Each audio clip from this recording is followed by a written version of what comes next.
नमस्कार, स्वागत है आप सभी लोगों का। ये है साल का 276वां दिन और आप देखना शुरू कर चुके हैं जी दिल्ली एनसीआर हरियाणा पर रेडियो वाला दिल्ली वाला रेडियो टीवी में पूजा खंडूरी हूँ आपके साथ और मैं हूँ आपके साथ बसंत शर्मा। हम एक बार फिर से हाजिर हैं हमारे इस खास कार्यक्रम यानी कि दिल्ली वाले रेडियो टीवी के साथ। हमारे इस कार्यक्रम में आपको खबर मिलेगी रेडियो और टीवी के गजब कॉम्बिनेशन के साथ, अनोखे लहजे अलग अंदाज में, जहां आपको हम खबर सुनाएंगे भी और साथ ही खबर दिखाएंगे भी। दिल्ली की गलियों से दिल्ली वालों की दिन भर की कहानी तक खबर होगी आपके मतलब की। तो कान खोलिए, दिल लगाइए और जुड़ जाइए हमारे साथ, क्योंकि आप देख रहे हैं दिल्ली वाला रेडियो टीवी।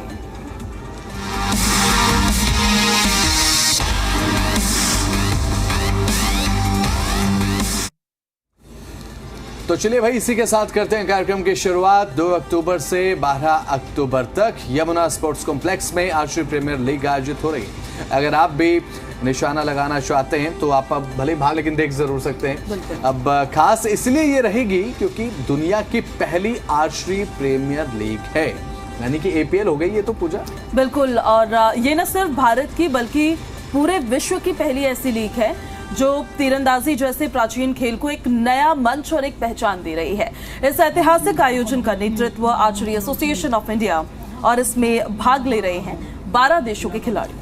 तो भाई, अंतर्राष्ट्रीय स्तर पर अगर आयोजन हो रहा है, भले ही अब जैसे भारत में आयोजन है APL आर्चरी प्रीमियर लीग का, तो दूसरे देशों के जो आर्चरी के खिलाड़ी हैं वो भी इसमें भाग ले रहे हैं, तो जाहिर सी बात है अब एक अंतर्राष्ट्रीय ये पूरा मंच है जिस पर अपनी जो प्रतिभा है आर्चरी के खिलाड़ी वो दिखाते हुए नजर आएंगे। और जैसा कि पूजा आपने बताया कि ये पहली आर्चरी प्रीमियर लीग है, तो दुनिया भर के करीब 150 देशों में आर्चरी खेला जाता है नॉर्मली, और ये पहला मौका है जब इंटरनेशनल लेवल पर इस तरीके का आयोजन हो रहा है। भारत इस खेल का ग्लोबल हब बनाने की और तेजी के साथ बढ़ रहा है कि एक ग्लोबल हब के रूप में खुद को विकसित किया जाए। बिल्कुल, और इस आयोजन को लेकर खिलाड़ियों, आयोजकों और दर्शकों में भी जबरदस्त उत्साह देखा जा रहा है, क्योंकि एक तो कोई भी चीज पहली बार होती है ना, जब उसको लेकर एक्साइटमेंट होती है।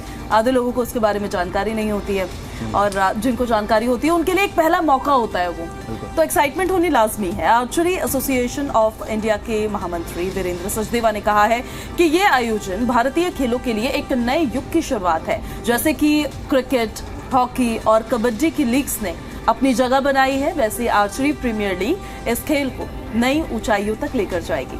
अब उद्घाटन समारोह में कई राजनीतिक और सामाजिक हस्तियां यहाँ पर मौजूद रहीं और खिलाड़ियों का ये कहना है कि इस तरीके के जो आयोजन होते हैं उन्हें अंतर्राष्ट्रीय प्रतिस्पर्धा का एक अनुभव भी देते हैं और नए टैलेंट को बढ़ावा मिलता है, जो कि मिलना भी चाहिए। अब आने वाले दिनों में यहाँ पर रोमांचक मुकाबले होंगे और हर तीर के साथ लिखा जाएगा भारत के खेल इतिहास का एक नया अध्याय। तो कुल मिलाकर देखिए, ये आयोजन न सिर्फ दिल्ली बल्कि पूरे देश के लिए एक गर्व की बात है। आर्चरी प्रीमियर लीग भारतीय खेल संस्कृति में निश्चित ही एक मील का पत्थर साबित हो सकता है, ऐसा माना जा रहा है। और जैसे हमने और स्पोर्ट्स की भी बात की, क्रिकेट की हमने बात की, हमने कबड्डी की बात की, जैसे उन्होंने अपनी जगह बनाई है वैसे ही हम ये एक्सपेक्ट कर सकते हैं कि ये भी अपनी जगह बनाता हुआ नजर आने वाला है। ये तो खैर आर्चरी प्रीमियर लीग है पूजा, लेकिन मुझे ऐसा लगता है, मेरा पर्सनल ओपिनियन है, क्योंकि भारत का जब आप इतिहास देखते हैं, आप रामायण देखते हैं, आप महाभारत देखते हैं, वहाँ पर क्या जब युद्ध होते हैं तो तीर धनुष के साथ ही लड़े जाते हैं वो युद्ध। बिल्कुल। और उसके बाद ही देखने को मिलता है कि भाई तीर और तीर कमान धनुष वगैरह जो है वो यूज होते हैं उसमें। उसके बाद एक बच्चों का इंटरेस्ट रहता है ना तीर धनुष में। तो आर्चरी एसोसिएशन ऑफ इंडिया के तत्वाधान में आयोजित इस लीग में 12 देशों के खिलाड़ी हिस्सा ले रहे हैं। 12 देश। आर्चरी गेम विश्व के करीब 150 देशों में खेला जाता है और अब भारत इसका केंद्र बनकर उभरा है, क्योंकि भारत में ये अंतर्राष्ट्रीय स्तर का आयोजन हो रहा है और इस आयोजन को लेकर खिलाड़ियों में तो उत्साह है ही, साथ ही दर्शकों में गजब का उत्साह, इसलिए क्योंकि पहली बार इस तरीके का एक आयोजन देखने को मिलेगा जिसमें वो अपनी आंखों से भाई तीरंदाजों को निशाना लगाते हुए देखेंगे। और आर्चरी एसोसिएशन इंडिया के महामंत्री वीरेंद्र सचदेवा ने यह बताया है कि ये आयोजन भारतीय खेल जगत के लिए एक नए युग की शुरुआत है और ऐतिहासिक शुरुआत। बिल्कुल, और उन्होंने ये भी कहा है कि जिस तरह से, जैसा हमने पहले भी बताया ही था कि क्रिकेट, हॉकी और कबड्डी की लीग ने खेलों की लोकप्रियता को बढ़ाया है, उसी तरह से आर्चरी प्रीमियर लीग भी देश में इस प्राचीन खेल को एक नई पहचान दिलाएगी। आर्चरी अभी से तो है नहीं, कब से है बहुत, हाँ ये तो बात, लेकिन उसको हाइप कितनी मिलती है? बहुत कम। लेकिन बहुत अब मुझे लगता है कि एक पूरी दुनिया में आर्चरी को एक नया लेवल मिलेगा। ये जो गेम है ये मुझे लगता है कि हालांकि देखिए दुनिया जानती तो है आर्चरी को आखिर क्या है, लेकिन उतने बड़े स्तर पर नहीं जितने बड़े स्तर पर फुटबॉल है, क्रिकेट है, हॉकी है।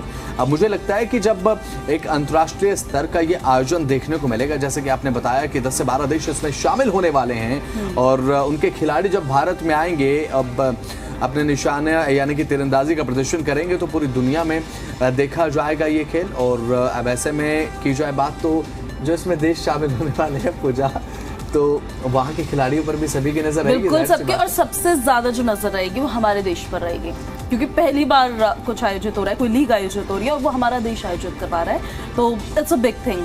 अब देखिए जब उद्घाटन समारोह था तो कई राजनीतिक और सामाजिक हस्तियां उसमें शामिल हुई, और इससे फर्क एक ये पड़ता है ना कि जो राजनीतिक हस्तियां हैं उनके भी फॉलोअर्स होते हैं। मैंने तीर चलाया है। कब चलाया?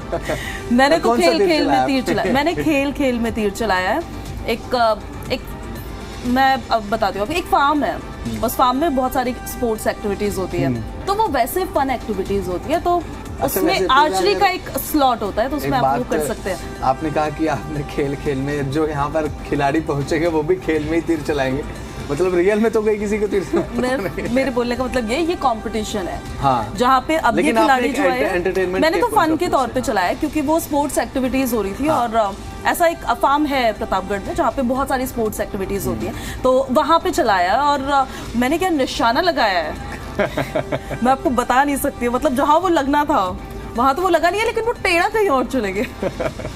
आपने कभी निशाना लगाया? आपने कभी तीर चलाया? मेरा रावण लेकिन नहीं, रावण में नहीं। रावण में लगाने का निशाना अगर मौका मिल जाए तो वो एक बहुत बड़े सौभाग्य की बात होती है ना। अब ऐसे में लेकिन जो निशान लगाया था मैंने वो बिल्कुल ठीक लगा था, लेकिन यहाँ पर नजर रहेगी कि भाई भारत के खिलाड़ी कितना सटीक निशाना जो है वो लगाते हैं। लेकिन पता है तीर को लेके बहुत सजग आपको रहना, बहुत सतर्क। उड़ता तीर कहाँ जाता है, यूं नहीं बनो। हाँ ये तो है, लेकिन ये जो तीर है मुझे लगता है कि हमारे भारतीय खिलाड़ियों का बिल्कुल निशाने पर लगने वाला है, क्योंकि आर्चरी में भारत का जो इतिहास है वो एक अच्छा रहा है आर्चरी का जब हम जिक्र करते हैं, क्योंकि अब तीरंदाजी कह देते हैं आर्चरी को हिंदी में, जब आप कहते हैं कि आप इंग्लिश में आर्चरी बोल देते हैं, वैसे तीरंदाजी का ये पूरा खेल है।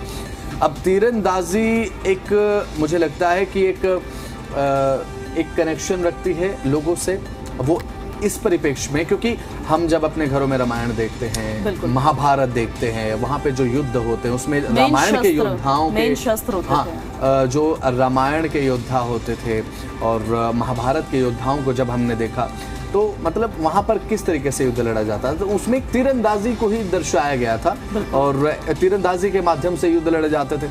और वहाँ से अब मुझे लगता है कि एक आर्चरी को लेके लोगों के मन में एक विशेष भाव रहता ही है कि भाई तीरंदाजी का खेल है, कौन निशाना ठीक लगाएगा, तो मुझे लगता है कि अच्छा ये मंच रहेगा और तीरंदाजी को बढ़ावा देने के लिए एक बहुत अच्छा मंच है। 10 से 12 देशों के खिलाड़ी इसमें शामिल, बिल्कुल। और इसी वजह से खिलाड़ी जो है उनका मानना यह है कि ऐसे आयोजनों से उन्हें अंतर्राष्ट्रीय प्रतिस्पर्धा का अनुभव मिलता है और नए टैलेंट को प्रोत्साहन मिलता है। बहुत जरूरी होता है ये। हमारा जो देश है ना, उसको सोने की चिड़िया कहा जाता है। अब उसमें इतना टैलेंट कूट के भरा हुआ है हमारे देश के युवाओं में, वो टैलेंट अगर उनको एक मंच मिले तो it's such a big thing. और आने वाले दिनों में रोमांचक मुकाबले देखने को मिलने वाले हैं। तो कुल मिलाकर आर्चरी प्रीमियर लीग का ये पहला आयोजन दिल्ली नहीं, पूरे देश में, पूरे विश्व में पहली बार हो रहा है, तो ये पूरे देश के लिए एक गर्व की बात है। और ये आयोजन भारतीय खेल संस्कृति में एक मील का पत्थर साबित होगा नहीं होगा, ये देखना बेहद दिलचस्प होगा। हाँ ये तो है, तो एक अच्छी शुरुआत है। और बात अगर करें इस आर्चरी प्रीमियर लीग की, तो अब जब जाहिर सी बात है अब आयोजन देखने को मिल रहा है अंतर्राष्ट्रीय पटल पर, एक अच्छा मंच भी आर्चरी को मिलेगा और एक पूरी दुनिया में मुझे लगता है कि स्पोर्ट जो है वो ज़्यादा फेमस हो पाएगा। तो चलिए इसी के साथ आगे बढ़ते हैं, दिल्ली एनसीआर के मौसम का जिक्र कर ले, क्योंकि मौसम पिछले 2 से 3 दिनों से बेहद ज़्यादा सुहाना बना हुआ है। पिछले 24 घंटे में और आने वाले दिनों में कैसा मौसम रहा हम आपको बताते हैं, यानी कि पिछले 24 घंटे में कैसा रहा और आने वाले 2 से 3 दिनों में मौसम आखिर कैसा रहेगा वो बताते हैं। पूजा, सबसे पहले तो देखिए बीते दिन की अगर बात करें, वैसे तो आप उस मौसम को झेल ही चुके हैं। हाँ, तो शुक्रवार को दिल्ली और एनसीआर के इलाकों में बारिश नहीं हुई थी और मौसम विभाग ने बारिश की संभावना जताई थी कि अच्छी खासी बारिश हो सकती है, पर वो उतनी नहीं हो पाई थी। लेकिन पूरे दिन भर धूप खिली रही थी और उमस भरी गर्मी थे। आप परेशान हुए उस उमस भरी गर्मी? नहीं, मैं परेशान उसमें ज्यादा नहीं हुआ क्योंकि ऐसे एनवायरनमेंट में था, ऑफिस में था, उसके बाद घर पे जाके एसी। लेकिन फिर जब आप ऑफिस से बाहर निकले तब भी एसी आपके साथ चल रहा था? नहीं, उस समय नहीं, उस समय ऐसे ही नहीं चल रहा था, लेकिन उस समय गाड़ी में एसी जरूर था पूजा। और लेकिन ये होता है कि अब क्योंकि देखिए अब सर्दियां आने को जा रही हैं, अब गर्मियां बीत चुकी हैं, मानसून विदाई ले चुका है, लेकिन एक शार्प यू टर्न मानसून का जो देखने को मिला, अब उसने बहुत एक रोमांचक मौसम बना दिया भाई, बहुत ज़्यादा मस्त मौसम हो गया था।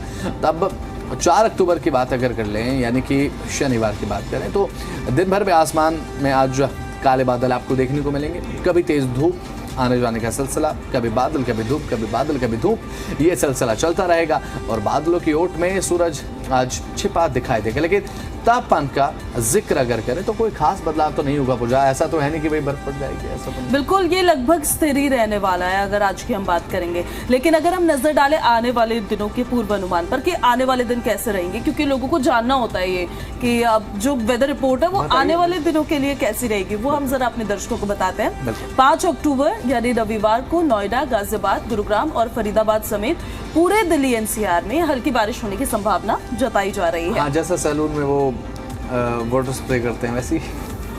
अब देखिए, तो देखना होगा, अनुमान तो पिछले दिन का भी था लेकिन वो उतनी जोरदार हुई नहीं। लेकिन एक हल्की बारिश, अभी 2 दिन पहले हल्की बारिश को लेकर एक बात कही गई थी मौसम विभाग की तरफ से कि हल्की बारिश जो है दिल्ली समेत, और वो हल्की बारिश इतनी हल्की हो गई कि यहाँ पर जो घुटनों से नीचे तक पानी भर गया था और उसमें बहुत ज्यादा संघर्ष भी लोगों को करना पड़ा। क्योंकि उस दिन मैं बाइक से ऑफिस आया था, तो मुझे पता है कि मैं किस तरीके से अपने फिल्म सिटी को क्रॉस करते हुए इतना पानी भरा हुआ था, अंडरपास में पानी भर गया था। अंडरपास तक में पानी भर गया था। मैं तुगलकाबाद से आती हूँ, तुगलकाबाद अंडरपास को क्रॉस करके आती हूँ और वहाँ पानी भरा हुआ था और वहाँ पे कोई था भी नहीं बताने के लिए कि यहाँ से गाड़ी निकल सकती है या नहीं निकल सकती है।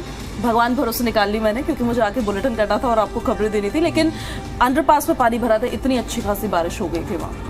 तो अब देखिए, हल्की बारिश अगर ऐसे हो तो हम ये सोचते हैं कि हल्की से भी हल्की बारिश होनी चाहिए।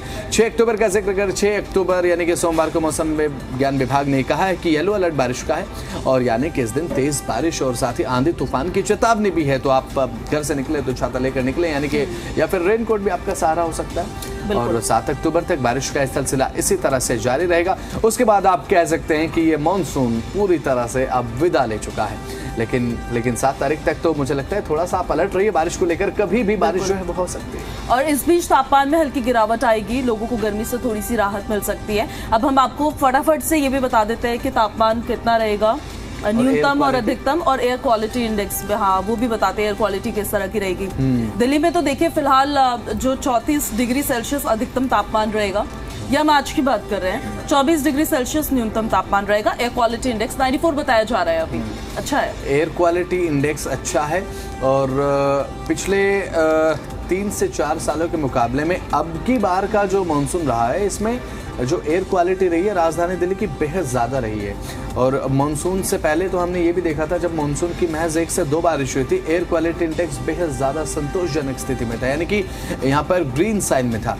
नोएडा में 43 डिग्री तापमान बात अगर करें तो जो पहले रहता था गर्मी के मौसम में, एक 43 डिग्री तापमान की याद भी आपको होगी कि कब भाई 40-43 तक पहुंचता था।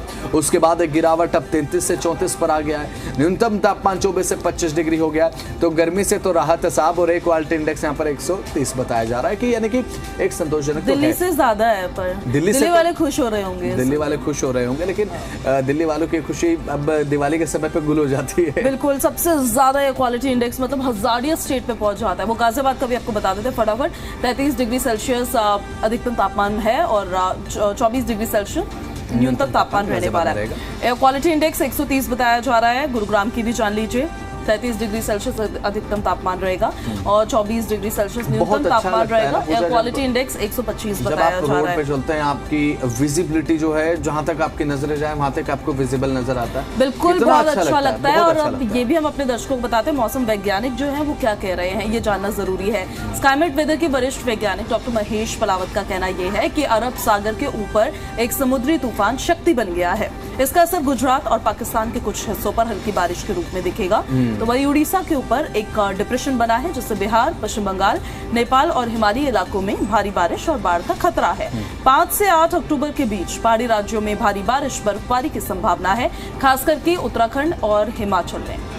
तो दिल्ली, पंजाब, हरियाणा, राजस्थान और उत्तर प्रदेश में भी इन तारीखों के बीच मूसलाधार बारिश हो सकती है। जैसा कि हमने आपको बताया कि 7 तारीख तक वैसे ही मौसम विभाग ने अलर्ट दिया है। तो कुल मिलाकर 5 से 7 अक्टूबर तक दिल्ली वालों और दिल्ली एनसीआर वालों आप भी मौसम करवट लेने वाला है। तो थोड़ा बारिश के हिसाब से ही प्लान करें अपने दिन को। कहीं ऐसा ना हो आप घूमने के लिए निकल जाएं और बाइक से निकलें और बारिश रास्ता रोके और आपको किसी ब्रिज के नीचे लेने पड़े, जो दिखता भी हमेशा अगर तेज बारिश हो जाती है। और ये तो हमने मौसम की खबर बताई दर्शकों को, मौसम कैसा रहेगा। पूजा, मैं इन दोनों देख रहा हूँ ना, जेएनयू बड़ा सुर्खियों में है, हमेशा ही सुर्खियों में रहता है, हमेशा सुर्खियों में रहता है। एक बार फिर से बहुत कंट्रोवर्सी में आ चुका है। अब एक क्या है ये बवाल, क्योंकि मैं इसे पढ़ रहा था लेकिन उस समय नेटवर्क चले गए फोन के। तो मुझे आप प्लीज बताइए कि आखिर क्या चल रहा है जेएनयू में। बिल्कुल, देखिए दिल्ली के जो जवाहरलाल नेहरू विश्वविद्यालय यानी कि जेएनयू, वहां पर एक विवाद हो गया और उसके बारे में हम आपको बताते हैं। हाल ही में दुर्गा पूजा विसर्जन के दौरान हुआ है।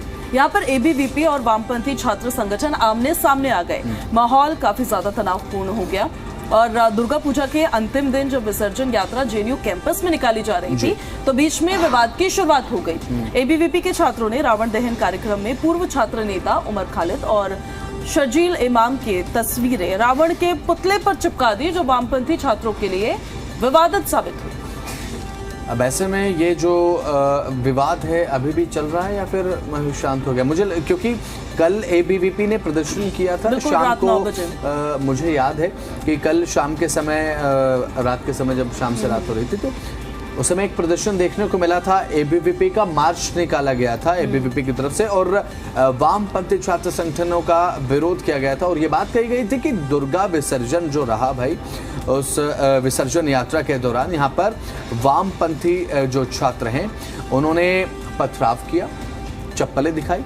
वामपंथी छात्र संगठन जैसे कि अब एआईएसए, एसएफआई, डीएसएफ और एबीवीपी ने ये आरोप लगाए हैं कि उन्होंने जूते चप्पल दिखाकर, पत्थर फेंककर और आपत्तिजनक भाषा का इस्तेमाल करके छात्रों को परेशान किया। वामपंथी छात्र संगठन एबीवीपी पर धार्मिक आयोजन को राजनीतिक रंग देने और माहौल खराब करने का आरोप लगा रहे हैं और असल में ये झड़प दो विरोधी विचारधाराओं को दरअसल आमना सामना है, जो अगर आप ओवरव्यू देखेंगे ना, एक लॉन्ग पिक्चर देखेंगे तो ये ऐसे नजर में आती है। एबीवीपी ने ना जेएनयू प्रशासन पर भी आरोप लगाए थे कि जेएनयू प्रशासन की तरफ से अब इस धार्मिक आयोजन में जो है वो खलल डलवाया गया है। अब मुझे ये लगता है कि किसी यूनिवर्सिटी के छात्रों में अगर ऐसा कोई आपसी विवाद होता है तो मुझे ऐसा लगता है पूजा कि यूनिवर्सिटी मैनेजमेंट को मध्यस्थता करनी चाहिए, बीच बचाव करना चाहिए। बीच बचाव के साथ आप समझा सकते हैं कि आपस में लड़ने का कोई फायदा है। प्रशासन ने ये किया भी, अब है ना, जो यूनिवर्सिटी प्रशासन है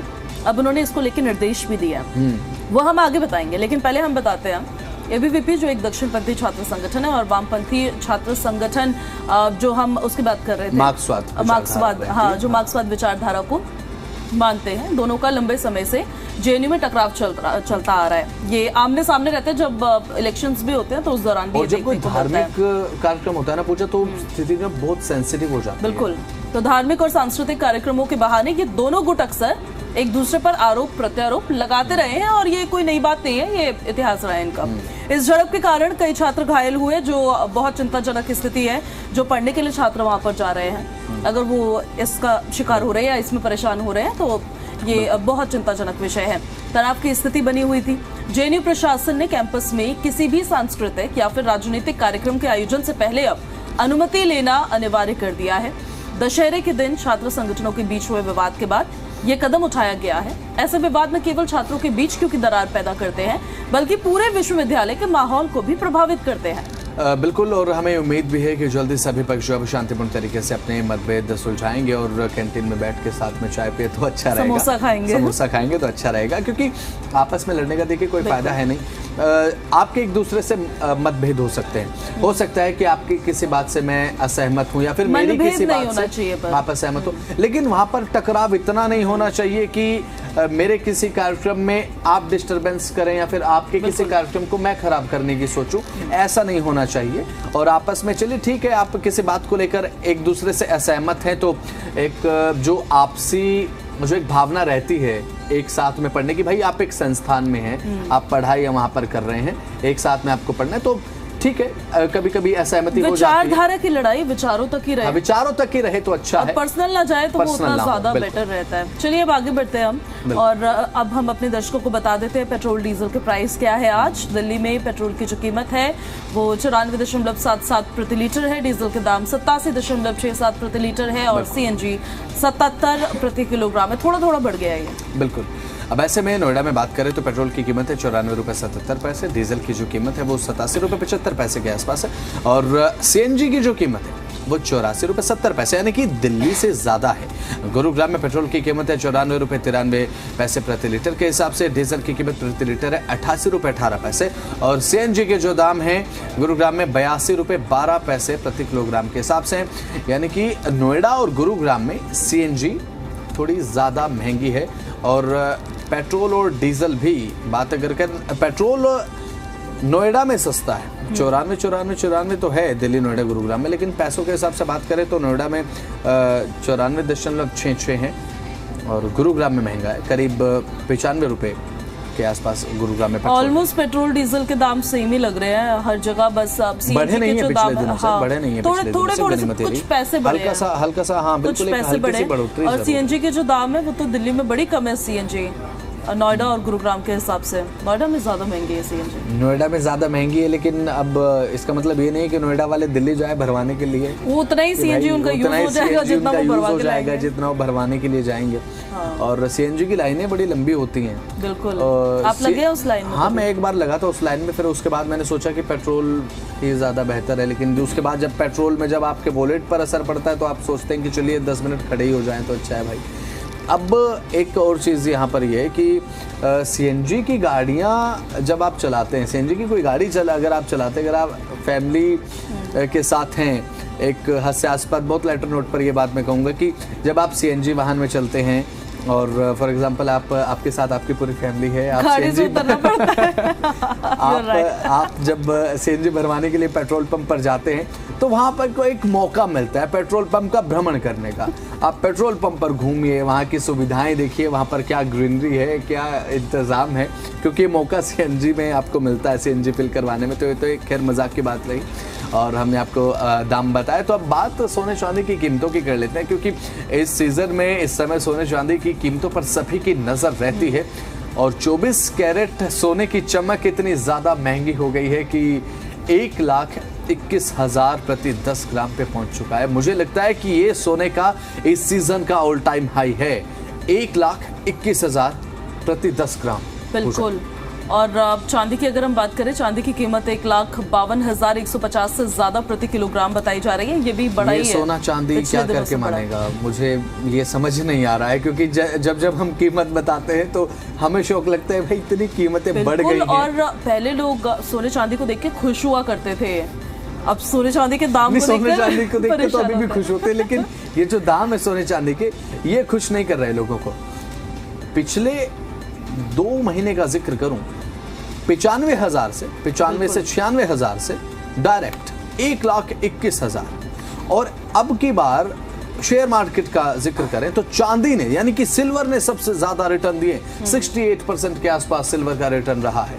अब ऐसे में सोने चांदी के जिक्र हमने किया, दाम हमने आपको बताया, तो अब तमाम खबरें जो आपके लिए जाना बहुत ज़्यादा ज़रूरी थी, आपके शहर में क्या चल रहा है, सरकार आपके लिए क्या कर रही है, आपके आसपास सराउंडिंग्स में आखिर क्या हो रहा है, पेट्रोल डीजल के दाम से लेकर गोल्ड सिल्वर के प्राइस तक हमने आपको बताया। लेकिन चलिए फिलहाल इस कार्यक्रम के यहीं पर समाप्त। नमस्कार।